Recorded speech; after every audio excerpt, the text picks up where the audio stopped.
যে আমি বরিশালে গিয়েছি, আমরা শীতল পাটি যেখানে বানাই, যে শীতল পাটি পুরো এলাকায় বানাই, কিন্তু ওই শীতল পাটি সেই শীতল পাটি রয়েই গেছে, ওই 800-900 টাকায় বিক্রি করছে, তার কোনো মতে তারা চলছে, কিন্তু অনেকে আবার চলেও যাচ্ছে এই ট্রেড থেকে।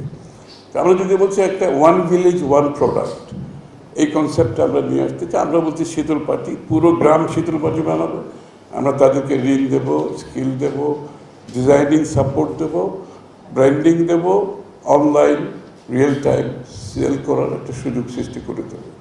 সো এগেইন বিএসএফ যদি এখানে কোনোভাবে আসতে চাই, আমরা কাজ করতে পারি, এবং এটা অনেক দেশে সফলভাবে, আমি নিজের চোখে দেখেছি থাইল্যান্ডে ওয়ান ভিলেজ ওয়ান প্রোডাক্ট, প্রত্যেকে যার যার বাড়িতে কাজ করছে, কোনো ফ্যাক্টরি নেই, এবং ওদের কাজের কোয়ালিটি থেকে আমি জিজ্ঞেস করলাম এই যে গ্রামের মানুষগুলো এই কোয়ালিটি কোথেকে পেয়েছে, ওরা যেগুলো তো গভর্নমেন্ট সাপোর্ট দিয়েছে, ওদেরকে ডিজাইনিং সাপোর্ট দিয়েছে, স্কিল ডেভেলপমেন্ট দিয়েছে, প্রোডাক্ট কি, কোন প্রোডাক্টটা কোন মার্কেটে অ্যাভেলেবেল কি তারা করতে পারে বলতে চায়, এবং সরাসরি ওরা বানাচ্ছে সমস্ত গ্রামের যারা প্রোডাকশন করে, ওরা প্যাকেজিং করে একটা কালেকশন সেন্টার আছে, সেখান থেকে ভ্যান এসে স্ট্রেট নিয়ে যাচ্ছে এয়ারপোর্টে। দিজ আর গ্লোবালি সার্কুলেটেড, মানে মার্কেটেড, ওরা লোকালি এগুলো বিক্রি করতেছে না, ওই ভ্যান এসে কালেকশন পয়েন্ট থেকে এয়ারপোর্টে যাচ্ছে, এবং সারা দুনিয়ায় ওই যে অ্যামাজনের মাধ্যমে, ইবে, আলিবাবা, এগুলোর মাধ্যমে অর্ডার আসতেছে, এবং অল ফেসিলিটিস আর গিভেন।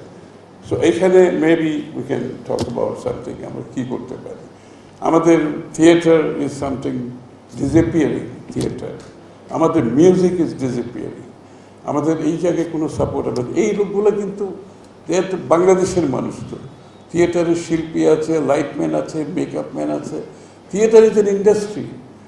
আপনি ইউকেতে গেলে, আপনি লন্ডনে গেলে, যে থিয়েটার ডিস্ট্রিক্টে যে কাইন্ড অফ ইকোনমিক অ্যাক্টিভিটি হয়, মিল ফ্যাক্টরিতে এতগুলো হবে না, কারণ ওই থিয়েটার ডিস্ট্রিক্টটাই হচ্ছে এমনভাবে করেছে, ওখানে থিয়েটার আছে, ওখানে ডিজাইনার সব আছে, ওখানে ফাইন ডাইনিং আছে, ওখানে ওদের পাব আছে, মানে বিশাল একটা কর্মযোগ্য। আপনি যাবেন, আপনি $500 থেকে $1000 পাউন্ড খরচ করে আসতে হবে।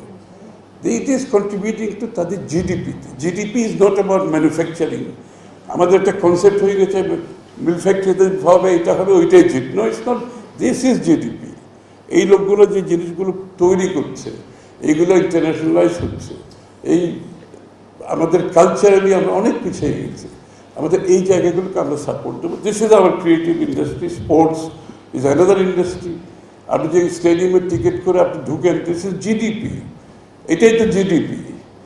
আমি যখন খেলা দেখতে যাই, এটা sports is a big economy, আমরা কোনোদিন দেখিনি এটাকে। স্টেডিয়ামে মানুষ হাজার হাজার লাখ লাখ মানুষ ঢুকতেছে, খেলা দেখতেছে, রাতভর দেখতেছে, this is GDP, people R paying for it. So আমাদের ওইখানে আমরা কনসেন্ট্রেট করতেছি, ওইসব জায়গায়। সময়ের সাথে সাথে দেখা দেয় নিত্য নতুন প্রয়োজন, রেডি থাকতে হয় প্রতি মুহূর্ত। তাই এলো ইনোভার, যেন আপনি লাইফে থাকেন রেডি প্রতিদিন। Innova, designed for now.